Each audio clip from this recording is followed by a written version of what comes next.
দেশের সার্বিক আইনশৃঙ্খলা পরিস্থিতি পর্যালোচনা নিয়ে প্রধান উপদেষ্টা প্রফেসর মোহাম্মদ ইউনূস একটি বৈঠক করেছেন।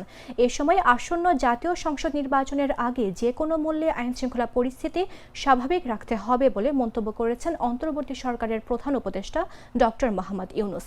সোমবার প্রধান উপদেষ্টার উপপ্রেস সচিব আবুল কালাম আজাদ মজুমদার এ তথ্য জানান। এর আগে রোববার রাষ্ট্রীয় অতিথি ভবন যমুনায় প্রধান উপদেষ্টার সভাপতিত্বে দেশের সার্বিক আইনশৃঙ্খলা পরিস্থিতি পর্যালোচনায় এ বৈঠক অনুষ্ঠিত হয়। বৈঠকে ওসমান হাদি হত্যায় জড়িত এবং অন্যান্য বেআইনি কর্মকাণ্ডের সঙ্গে সম্পৃক্তদের দ্রুততার সঙ্গে গ্রেফতারের নির্দেশ দেন প্রধান উপদেষ্টা।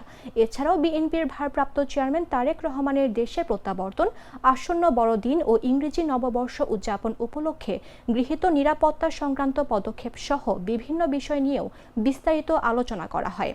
বৈঠকে স্বরাষ্ট্র উপদেষ্টা মোহাম্মদ জাহাঙ্গীর আলম চৌধুরী, জাতীয় নিরাপত্তা উপদেষ্টা ডক্টর খলিলুর রহমান সহ বিভিন্ন নিরাপত্তা ও আইনশৃঙ্খলা বাহিনীর শীর্ষস্থানীয় কর্মকর্তারা উপস্থিত ছিলেন।